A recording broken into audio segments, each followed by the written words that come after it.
Have you found it on YouTube yet? It's not working? Try it again, because she was slow to get it loaded up.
Good evening, everyone. I'm Jason King-Jones. I'm the Senior Associate Artistic Director at the Olney Theater Center. And I'm Debbie Ellinghaus, Olney Theater Center's Managing Director. Tonight, we welcome you to 1 year later, Revisiting the Amateurs. 1 year ago on this day, the coronavirus pandemic forced us to shut our doors and suspend all operations. We thought it would last a month, maybe two. None of us knew that 1 year later, our stages would still be dark. Just like the troupe of actors in Jordan Harrison's brilliant play, The Amateurs. Artists this year have been challenged to find ways to survive in the face of a deadly virus. Tonight, we'll watch some footage from last year's performance, share some memories about the experience, and talk with the cast and the director, myself, about how the play resonates with all of us 1 year later. Additionally, we are joined tonight by the playwright himself, Jordan Harrison, and we're so excited to hear what he has to say about how the impact of this play has expanded due to the global pandemic. We've all witnessed firsthand how the pandemic has crippled the livelihoods of our colleagues in this industry, actors and designers, musicians and craftspeople, teachers and administrators. The effects have been deep and devastating. That's why tonight's event is a fundraiser for the Taking Care Fund at Theater Washington. where Jason Lowith, our artistic director, proudly serves on the board. Jason was supposed to say these words himself. He deeply regrets that he can't be here tonight. He was pulled away unexpectedly at the last moment. The following individuals have made significant and generous gifts to ensure that 100% of the proceeds from tonight go directly to Theater Washington's Taking Care Fund. Charlene Dorian in honor of James Konachek, Nettie Horn in honor of Emily Townley, and Kathleen Quinn in honor of Michael Risotto. Here to tell us more about the fund and its incredible impact over the past year is our friend and colleague, President and CEO of Theater Washington, Amy Austin. Amy. Hey, everybody. So good to see you. And it's always good to be together, even if it's under these terrible circumstances.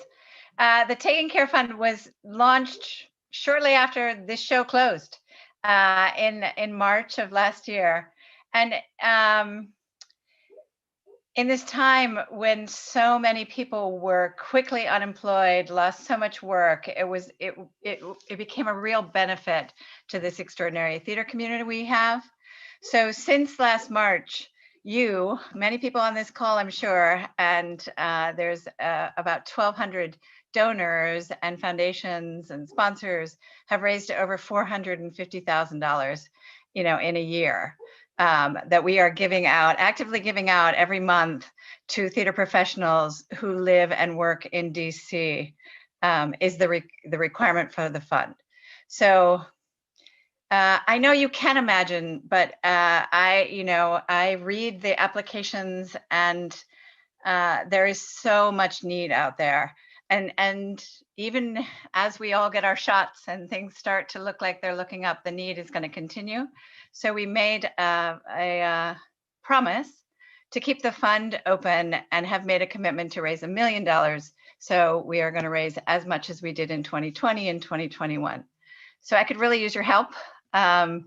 There's details of the fund. I'll post a link in the chat so you can see it. And please give generously, and remember how much theater means to you and how giving to this fund is really paying back. Thank you. Amy, thank you so much. And thanks to everybody who has contributed so far to the Taking Care Fund. Hopefully after tonight and during tonight, you'll feel compelled to even share more because the need is great. Thank you, Amy. Now I'd like to introduce you to our company, the production of The Amateurs. Last seen together 1 year ago, March 15th, tonight at Only Theater Center's Molitz-Godelski Theater Lab.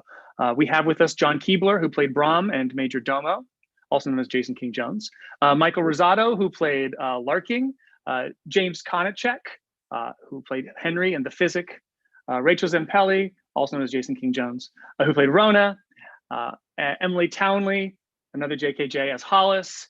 And our final Jason King Jones, Evan Casey as Gregory and the Playwright. Our final guest is a 2015 finalist for the Pulitzer Prize for his play Marjorie Prime, which premiered at the Mark Taper Forum and had its New York premiere at Playwrights Horizons. Only's audiences saw a production of it in 2016, directed by Jason Lowith. A film adaptation of the play premiered at the Sundance Film Festival in 2017. And in 2018, his play The Amateurs premiered at the Vineyard and was a finalist for the Lambda Literary Award. Now, besides Marjorie Prime and The Amateurs, Jordan has penned numerous plays, received the Guggenheim Fellowship, among other many fellowships and awards, and spent 3 years writing and producing for the Netflix-produced Orange is the New Black. Please welcome Jordan Harrison. Thanks for being here, Jordan. Hi there. So good to meet everybody. I was, a year ago today, I was in Los Angeles doing a job, which is why I missed opening night of The Amateurs. And I wasn't released from my job until a week after the rest of the country shut down. So I had to, by then it seemed insane to hop on a plane. So I rented a car and drove across the country in 4 days. And it felt, I don't want to be self-aggrandizing, but it felt a lot like Larking and the Players, just running and running. And this was, no one had told us yet whether we should be wearing masks. There were no rules, and it really was the Wild West. And I was driving through rural Kentucky with like a ham sandwich in one hand, and the New York Times called and they said, "We'd love if you could reflect on art during crisis for us. And I said, I can't reflect on anything. I'm in the middle of the crisis, and it didn't go over very well. And this is all to say that I think that this conversation is timed correctly. Thank you for doing this a year after the fact, when we all have a little bit of perspective, hopefully. Well, thanks, Jordan. We really are. We are happy that you're here. As you said, you wrote this piece a few years ago, and obviously, I'm sure that you certainly weren't thinking about a potential pandemic like this coming our way. So can you tell us just a little bit, where did this play kind of come from in your brain? Yeah, I don't think I was even setting off to write a play about the AIDS pandemic, let alone this pandemic or all pandemics. I really was. It's funny, like the character named Jordan Harrison in the play says that playwrights are irritated by this question. So I want to flag that irony that here I am answering it. And I'm at least a little bit less irritated by the question than the playwright based on me in the play. So there's that. I like art that is trying to, more than like a spectacular Michelangelo, I like art from the time when people didn't quite know how to make things with perspective or put like the light of humanity in people's eyes. And I'm drawn to the sort of imperfections of people trying to do something before they quite know how. And for me, that was theater in the 14th century, when there's the first kind of flicker of what was going to become a Shakespeare play, the transition from the sort of starchiness of a morality play into something that was interested in people as individuals. So that was where the play began. And it didn't take me very long to realize that if I was writing about the bubonic plague in the 14th century, then I was also going to have to write a play about AIDS. Like here I was with these two young gay characters getting the bubonic plague, and I thought, well, I can't dodge this anymore. And so that's when the play kind of broke open, and we were no longer in the 14th century. And there's a character named Jordan Harrison speaking directly to the audience about his 8th grade health class. And I think I felt like the topic was close enough and emotional enough that I felt embarrassed by fictionalizing it any longer. Like I didn't want to kind of hide in this allegory. I wanted to sort of lay it all out, and talk about my awkward college boyfriend and the debate teacher that I remembered so dearly. So I guess the premise of the play is that a crisis can make us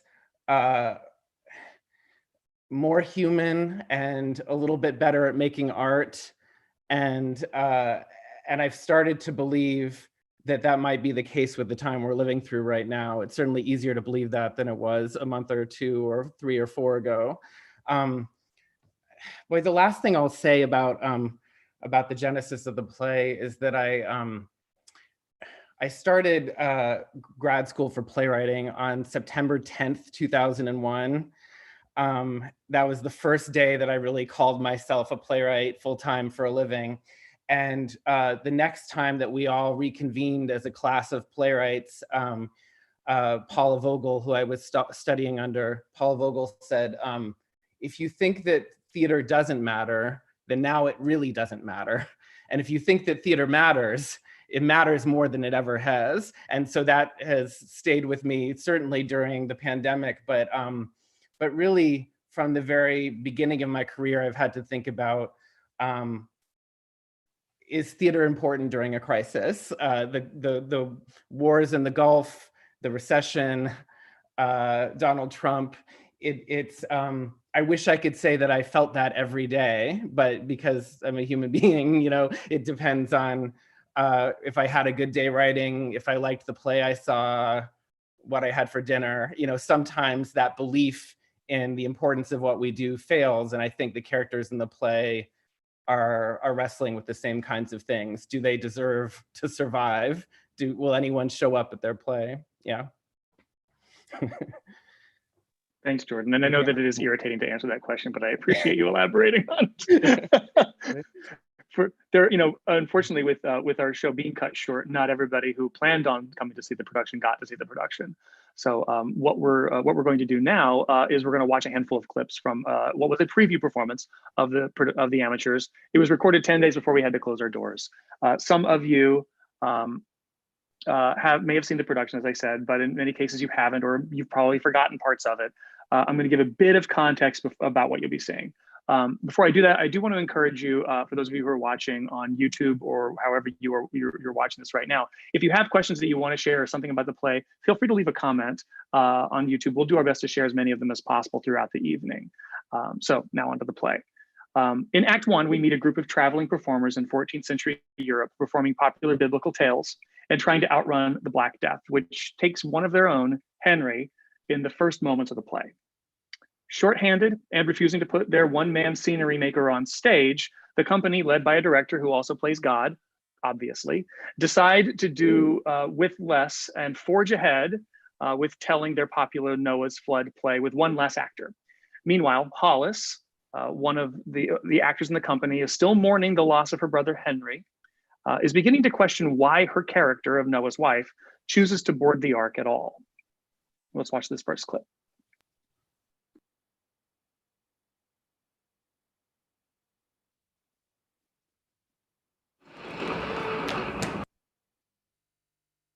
You see, therefore tarry you not aboard the vessel you ought. Come, Shem, my son, come, wife, come, all aboard. Wife, come with me if you fear the flood. Here I am, husband, humble wife of Shem. I follow where my husband goes. Sir, here are lions, leopards in, horses, mares, oxen, and swine. Goats, calves, sheep, and kine. Here sitting thou may see. Take here cats and dogs too, otter, fox, ermine also, hares hopping gaily can go, have grass here for to eat. And there are bears, wolves set, apes, owls, and marmoset, weasels, squirrels, and ferret. Here they eat their meat.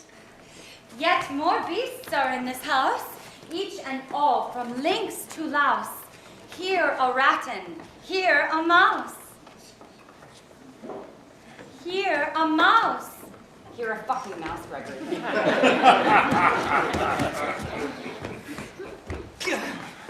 For ere they travel together. And here are cocks, kites, crows, rooks and ravens, many rows, storks and spoonbills, heaven knows, each one in his kind. Wife, why standst thou there? Why doesn't thou join me on the ark? Why? I don't know why. Never had to know why. I'm only told. Hollis, stand next to the sheep, or Hollis, slaughter the innocents, or Hollis, birth the Christ child. Never know why, just do. If I started asking why, I'd have to wonder why they welcome us to town by dumping bedpans on our heads. And why they say goodbye with tar and feathers. I'd have to wonder, why did poor Henry catch the plague and not Rona, when Rona deserves it so much more?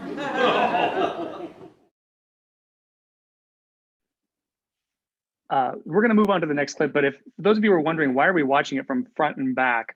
For this particular production, it was staged in alley, so half of our audience saw from one side and half from the other. So just to give a little bit of context, every scene of them in rehearsals, half the audience kind of got to see the backstage view of what was going on.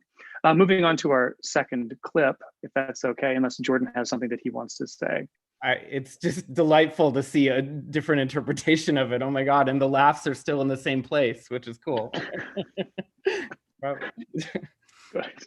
Oh wait, So one more moving on. thing, Jason. I'm Sure. sorry. You guys are. It's I okay. want to say you're so wise to have a man-made, man-operated scroll, because ours had a mechanism and it stalled on first preview, and we sat there for like 10 minutes with the actors like tap dancing and telling jokes to the audience. So you saved yourself a big headache with that one. Well, every actor who had to work that scroll hates me a little bit less now, so thank you. In our second clip, as insular as the troupe is, many people in it have secrets that they hold closely. Rona is pregnant. Gregory, the backstage savant, is the father. Brom was Henry's lover and has the plague.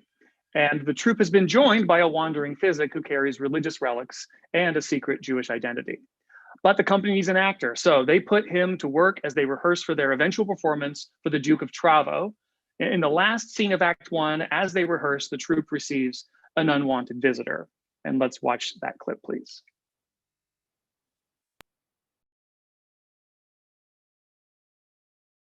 They call me Pride. Of course I'm first.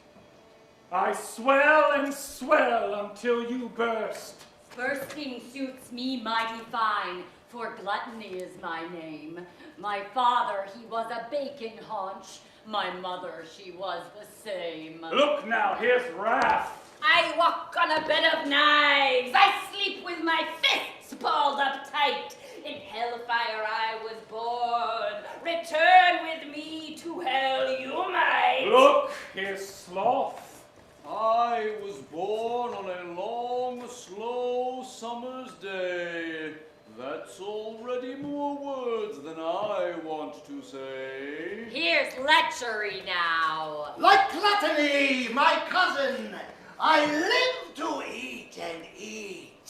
But Satan knows I savor a different sort of meat. I am envy. Fear my jealous stare. For those of you who sit out there have took from me my rightful chair. And covetousness is closest kin. I'm more inclined to want the chair than be the person sitting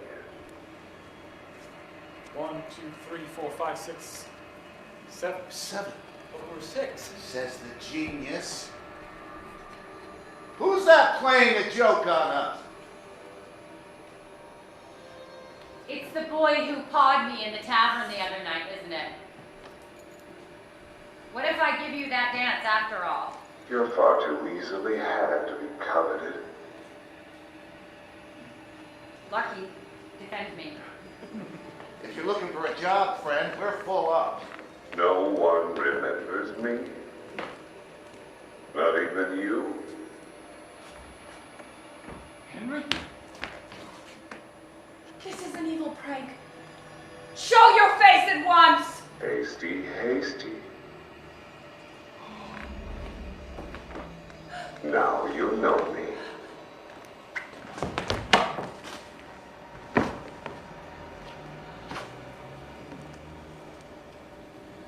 I took one of you before. Who will be next?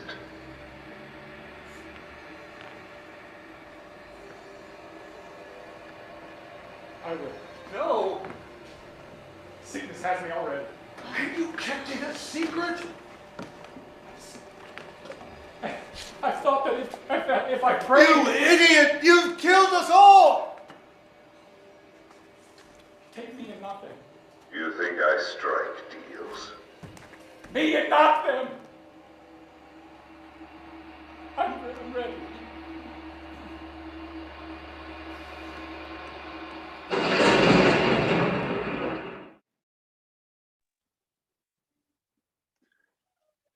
In our next act, our second act, Gregory sheds his 14th century costume, as Jordan says, and he assumes the identity of Jordan Harrison, the playwright. With the help of the cast and the audience, Jordan works out in real time why he wrote the play, how it relates to his own journey of growing up gay during the AIDS epidemic, and how art responds to moments of crisis. Let's see a little bit of that clip, please.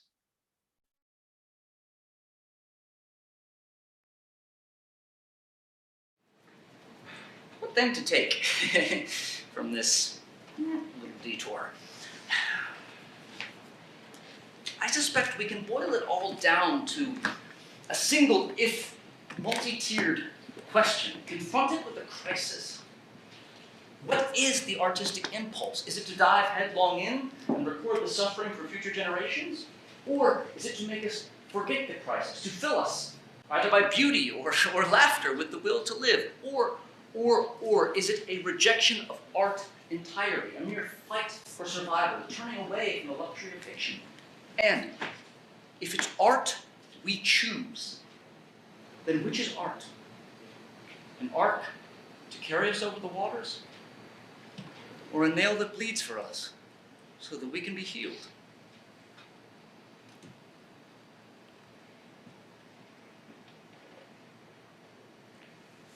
Yes. Yes. Yes.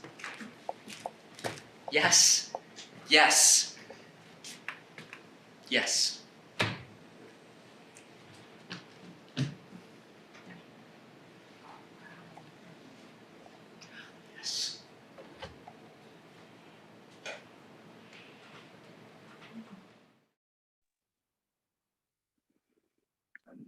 Now, in our third act, the troupe mourns Brahms' death and then trudges on to Travo, where they pin their life and death hopes on a successful performance for the Duke. The night before the show, Rona goes into labor and delivers a stillborn girl. Regardless, they must perform to survive. And Gregory finds himself on stage, assuming Rona's many roles. Meanwhile, Hollis still doesn't trust the play. And in this clip, she decides to take action. And then immediately following this scene, we'll learn what the Duke of Travo thought of the show. So we're going to see 2 clips back to back. We can see that, please.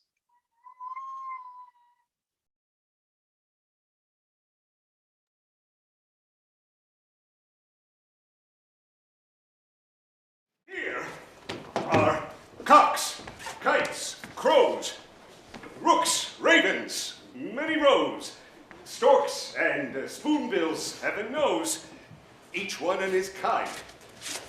And here are doves, digs, drakes, redshanks running through the lakes. Each fowl that to safety makes in this ship men may find. Gregory. Camel, The crowd donkey, is sitting on their tail hands. behind. They're sitting people. Go. They've seen effects before.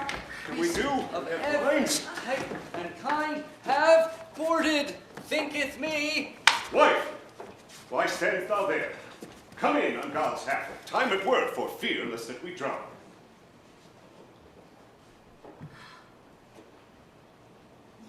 Yea, sir. I will not.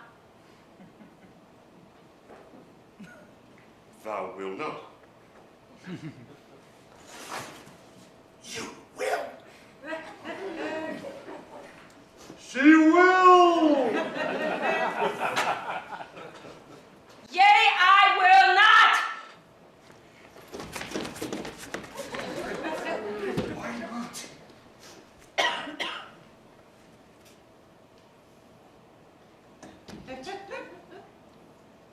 I don't feel like it. Husband dear, set up your sail. Row forth with evil hail. For without any fail, I will not out of this town. Headstrong, wife. The waters rise. There is no room for... Compromise? Nevertheless, it's too unwise to leave our friends behind. Fine friends to you they'll surely be, if you with they are under the sea. Then row forth, Noah. Get you gone, if you're so deft at moving on. Cut old ties, forget old friends. Dispense with all if it's your spiteful God offends.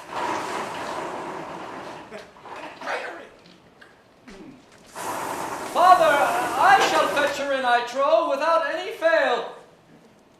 Good lad. Mother, look and see the wind, for we are set to sail. Son, go again to him and say, I will not come therein today. Brothers, help me fetch her in. Quickly, my son, make haste.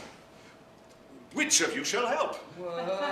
I, Shem the tallest. And I, Ham the strongest. And I, Japhet, the longest named. We all shall help. Help! Help! Mother, we pray you all together come into the ship for fear of the weather. How can we trust our maker anymore? My will is just as iron as before. Stubborn wife, whose mouth runneth freely, I, your God, commanded thee. Hopeless madness and board the ark, or all of us shall drown. All of you, I mean.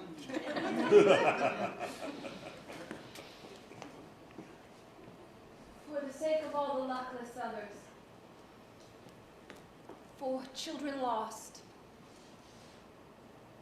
and for their mothers, for buried friends and buried brothers,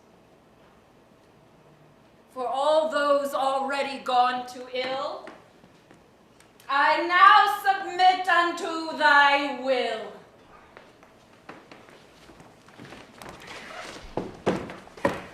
Welcome, welcome, welcome, mother, to this boat. Now have thou that for thy note.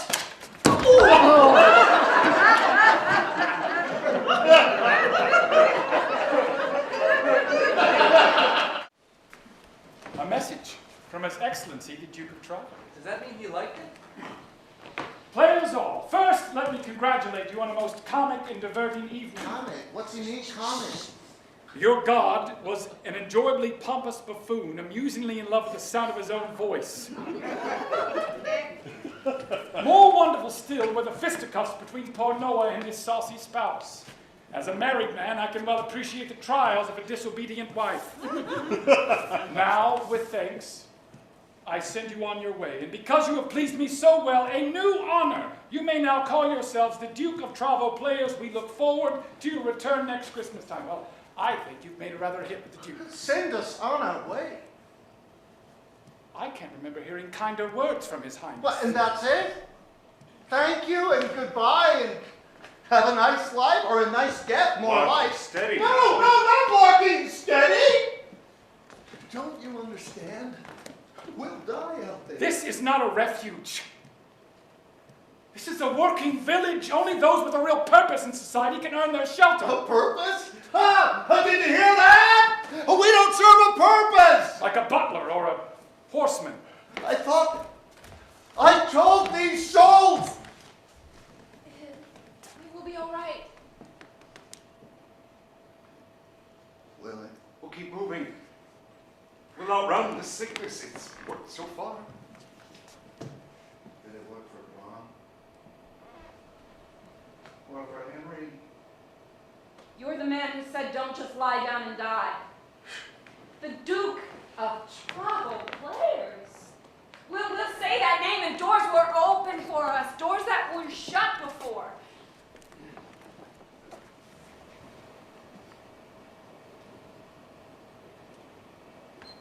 I thought this was the ark.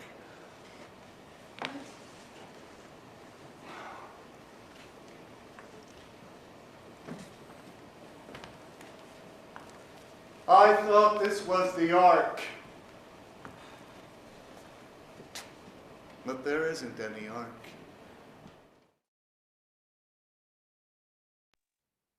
The last brief clip that I want to share with you, I'm sharing because I feel like there's a little bit of hope coming our way. And so I want to share this brief exchange that we're seeing. Gregory is visiting Rona, who's still recovering. Like the Physic and Hollis, they begin to make plans on how to move forward.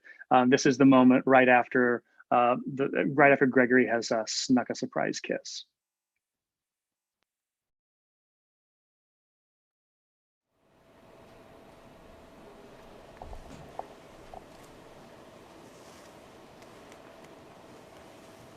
As soon as the quarantine is up, we're moving on. Where? Next city. Next square. Mr. Larkin says I can play Shem now. So you don't have to be both. You can just be a lady. Oh, a lady? Is that what I am? Yes.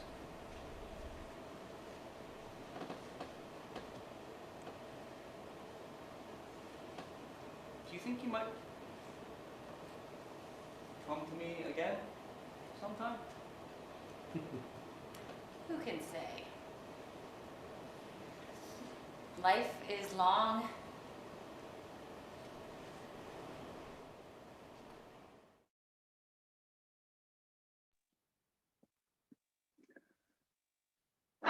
So now that you've had a chance to watch some of these scenes, and remember this production, Jordan, if I can start with you, what does this play mean for you a year into this pandemic? Well, first I have to thank you for giving me more hair. That was a great part of watching it.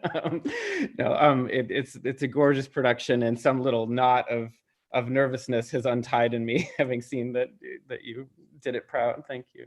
Well, some knot of nervousness has untied with me saying that for you to say that. So thank you. Sorry, what the question was? What does it mean to me? Yeah, a year into this, well, how does it resonate with you now? I mean, I reread the play for the first time in years today in anticipation of tonight, and the thing that jumped out to me the most anew based on our experiences with COVID is the players ask when they arrive at the castle how the Duke will even see the performance, and the major domo says that he'll watch it through a brick in the wall. And it felt that was so much more metaphorically rich to me now than when I wrote it, like, because it feels like everything we do, and certainly the way that we watch theater now, is through a brick in the wall.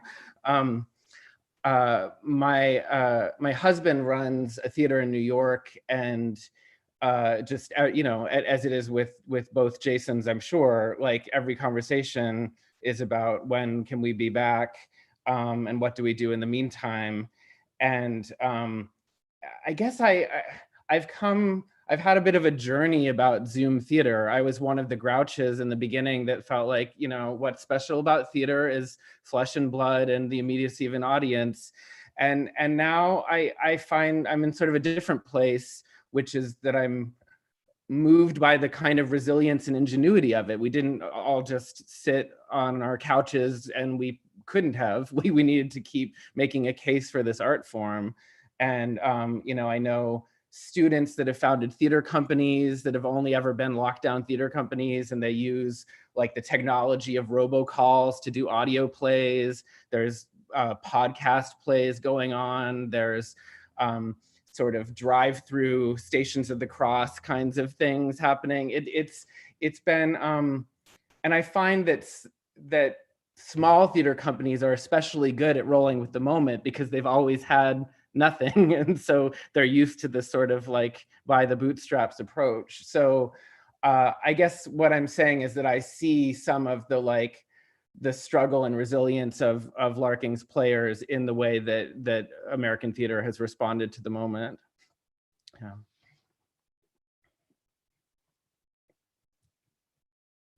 Oh. Of course, in a Zoom call, somebody has to speak with a mute, of course. To remind the audience, if anybody has any questions for Jordan or the cast, or you have something to share at all, feel free to leave it in the comment, and we'll share with as many as we can of those tonight. So Jason King Jones #1, Evan, how has this play, how's it resonated with you? Has it worked over you as you've been growing out your hair and beard to play Jesus? Yes, well, I told JKJ that JKJ the original, we're just all poor copies of the original JKJ.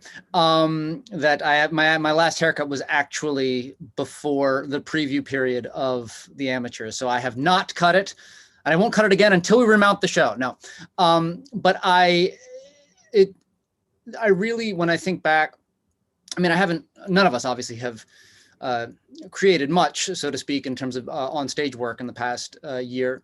But I think back on this particular time with not only great fondness, but it feels vitally important to not just the artistic community of DC, but to me in my career as an actor to have done this play at this time. Obviously, we never could have known what was coming or the value of it beyond simply that it was a good play, the value of performing it right now.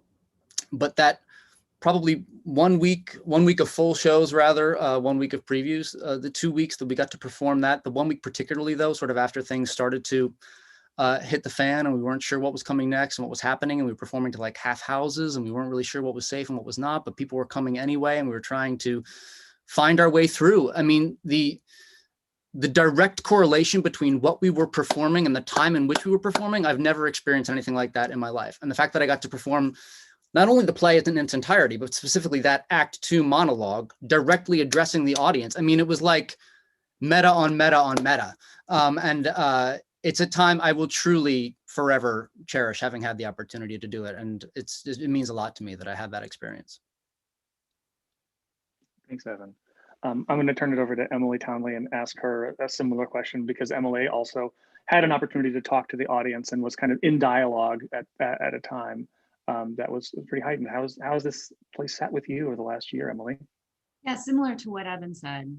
I mean, I'm one of those people that goes to an audience and doesn't want any actor to ever turn the lights up or talk to me or look at me. I like to sit in the dark quietly and view. And perversely, conversely, I took a great deal of joy in the lights coming up and being able to be the actor on stage communicating with the audience in that way.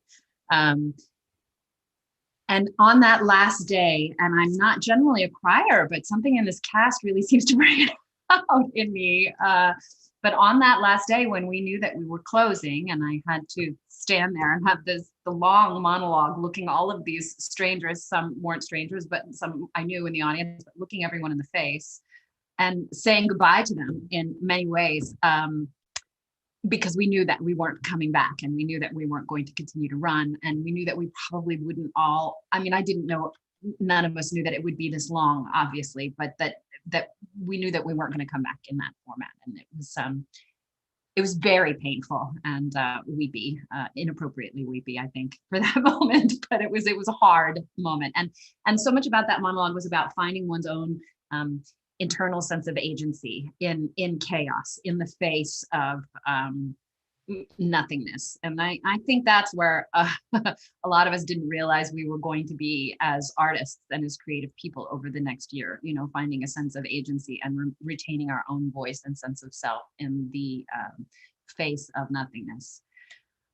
So that monologue in the middle sits with me. That Heidi Schreck, who is so fantastic, that monologue sits with me as a cherished experience, really.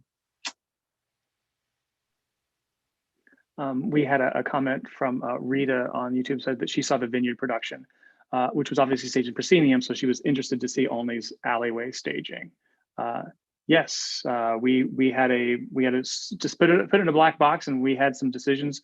Misha Kochman was the scenic designer, and we talked a lot about how to kind of make it feel that the audience was kind of inside the machinery of the theater, inside the machinery itself.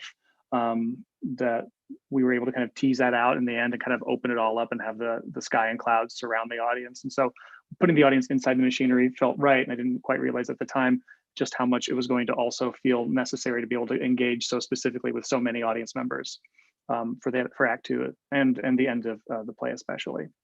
I do want to open the question up to James, John, Michael, Rachel. Anybody have comments about how the play sat with them in this last year, and thoughts that they have, how they look at it differently now?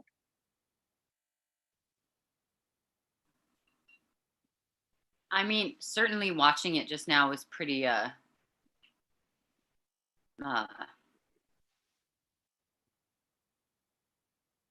emotional. I did not expect it. I guess I realized how much I miss it, but I guess I didn't. It also struck me how sort of brave these people were traveling around during the plague doing theater. I never thought about that. I never thought about it. I really didn't. I was like, what the fuck? Sorry, is that okay? Thanks, Rachel. That's why I was playing Rona. But, you know, it's like, you know, I wouldn't have left. I mean, I don't know, they were really brave. I never sort of realized that.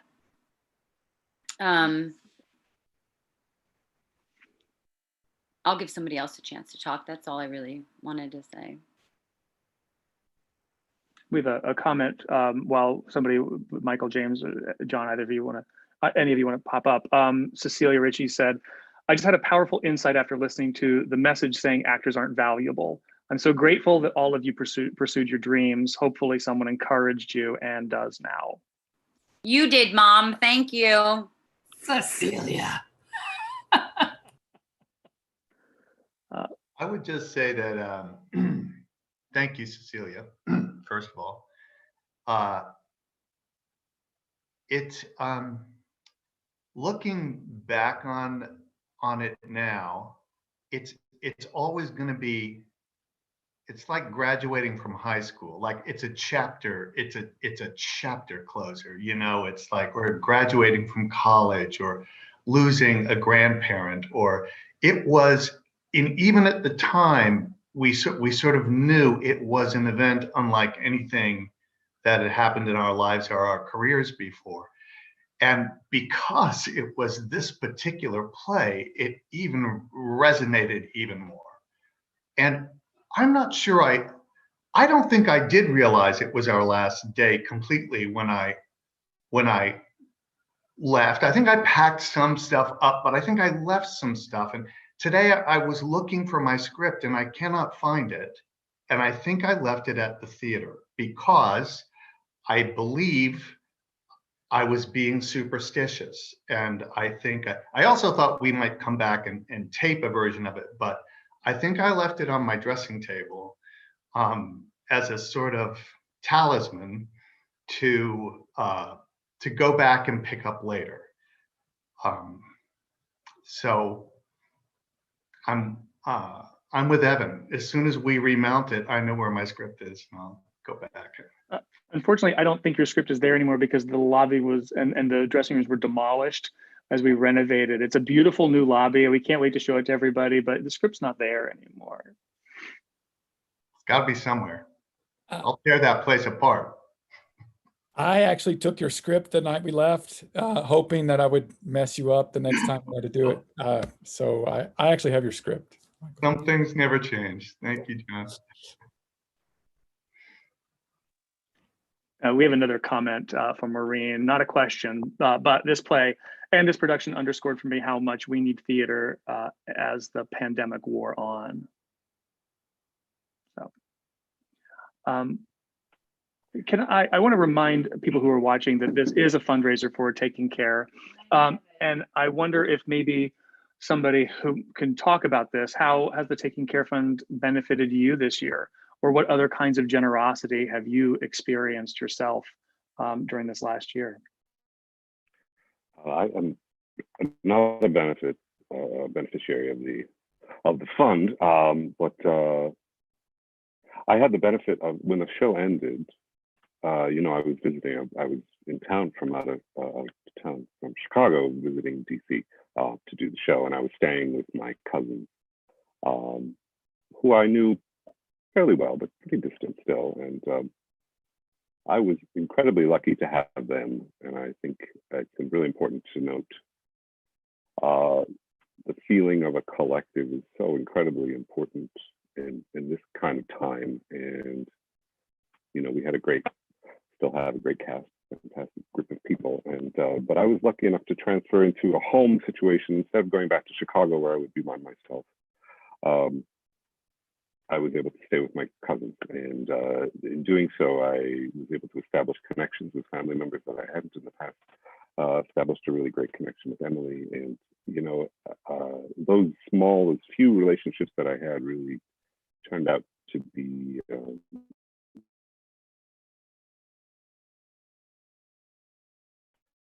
in DC. So I'm thankful for that. I think the thing that came out of my mind today as I was thinking about this is that I wrote down, motivation is elusive in the absence of potential, because I really feel like that's what happened, is that we were all put on hold and potential was put on pause the day that we left that theater. And to some degree it still is. And I've had a real struggle trying to find ways to make my life meaningful and have motivation to even to continue on these things. But there is hope. And you know, the things that I grabbed from the play, the eternal themes of hope and fear, of course, those are still around. And I certainly have a lot of hope, and it makes me hopeful to see all you people here today. Thanks, James. Speaking of hope, Ben Walsh, our stage manager for the production, who is watching along and commenting, he chimed in to echo what Michael said, that we weren't 100% sure we were closing. We did not think wanted really to admit it yet. So he left some of his things behind as well for a few days. Yeah, Yep. I forgot about that until Michael mentioned it. There were some people that were like, we're not coming back. And some of us were like, yes, we are. And some people were like, I'm hoping. And then on Monday is when they made it to where you couldn't have more than 10. Because I think I was texting with you, Evan, right? And you were like, that's it. And I was like, that's it. And I did go pick up my stuff like 2 months later before they demolished it. I wanted it to be outside because I thought, Yeah, we remember thought how cool it would outside. be to drag the cart through the mud and to be really dirty and to do it with spaced out. I'm still, putting it out there, Jason King Jones. It should have. Okay. I pitch it on a weekly basis, Emily. Okay. There was the other thing that I also go ahead. No, I just want to also note that final performance that I had the pleasure of being able to attend. That you all changed some of your staging. You didn't kiss, right? Like the kiss didn't happen. You changed that into a handhold, and there was something so electrifying about your just touching hands at the moment when we were like not shaking hands anymore, and contact was dangerous. And so it was an electrifying moment in what was really just a simple thing. Evan, before a couple things, another comment from the crowd, Henry coughing in the first scene. I've never felt a gasp like that in the theater, and hopefully never will again. Yeah, Evan, go ahead. No, I was just going to add to, maybe some of you out there may have read, I'm sure the New York Times, I think the New York Times is where I read one, but I'm sure plenty of other people in sort of the anniversary year of when things kind of shut down, sort of artist retrospectives on what their experiences were at that time. But just note that reading that, I mean, it's described very well, and that Rachel it triggered my memory because Rachel said she was texting me, but there was a lot of that. Is it happening? Is it not? I don't know. Do we do this? Should we change this? I'm not sure. But I remember I think after we opened, I think the next day or shortly thereafter, I think was when the NBAs shut everything down. And then it was like, oh, this is real. And I remember this was the first time I've ever had to do this, but my parents had tickets for later, a couple weeks into the run. And I called them and I was like, I think if you want to see this, you have to come like tomorrow. I don't know how many more shows we have. And they're like, well, we have tickets for, I was like, I don't think it's going to be then. I was like, I don't even know if we're going to make it to Sunday. I was like, you need to come right now if you want to see the show. And it was just, it was a harrowing experience. I mean, it was, as I said, that last week was also thrilling in so many wonderful ways, but it was also scary. Yeah, it was really hard to leave I mean, we were in the middle of it, right? We were getting our sea legs, basically, it felt like. And I think all of us knew how much potential we had as a cast and what the piece was, potential of the piece. I really feel like we were chopped off at the knees, unfortunately. Hard to look at it that way, but I think there was great potential. And what we did, obviously, was fantastic on its own. But it would have been nice to have lived and seen where it could have gone in the remaining weeks. Looking at the time and knowing that we kind of promised everybody about an hour for this experience, I'm wondering if Jordan, after having listened now to the cast and listened to some of these thoughts, I wonder if you might have any final ruminations for us. Leave it to the playwright to wrap it, to bring us to a gentle landing, right? I love that detail about changing the kiss, because that jumped out to me today in rereading it even, would they do that? But I guess the one thing I'll say is I'm not sure that in the 14th century they had the knowledge that that's how things were communicated, Wow. You know, I feel I feel humbled by the fact that I wrote this thing about the weight of a pandemic without knowing that. And then now we all understand it a little better. It's a strange position to be in. And I think that we all agree that the play grew larger in that week that you were running it then. The right time or the wrong time found it.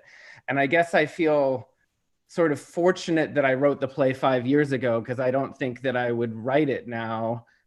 I think there's a sort of fear of taking on a subject as large as this. And I wonder, you know, maybe someone will write a great pandemic play in the next 2 or 3 years, but I sort of doubt it. I sort of think that it might take 10 or 20 years, the way that it took a long time for there to be a great AIDS play or a great 9/11 play. There's something about the need for distance. So it's weird to call myself lucky, but I'm glad I took on this topic when I was blithely ignorant of the full weight of it, I guess, you know. But thank you all again for, I don't know, like a playwright is always a little ignorant of what it's like to be inside their own play and to feel the weight of every sentence. And so thank you for going through that, you know, oh my gosh.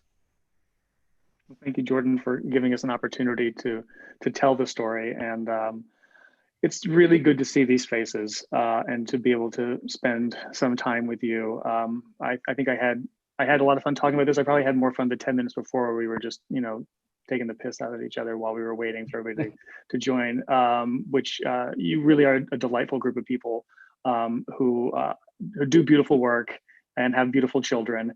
And we're grateful that you are all able to join us. Everybody who's out there who's watching, these are the faces of people who need the support more than anything at this time. And as Amy Austin said, they're going to continue to need it, not just the artists you see, but everybody backstage, the designers, the technicians, the craftspersons, everybody. So the Taking Care Fund has made some massive strides and helped a lot of people, but it can keep helping with your support. So please continue giving to the Taking Care Fund. Thank you all for being here tonight. Thank you, Jordan Harrison. Thank you, Amy Austin. And good night, everyone. Thank you. Good night.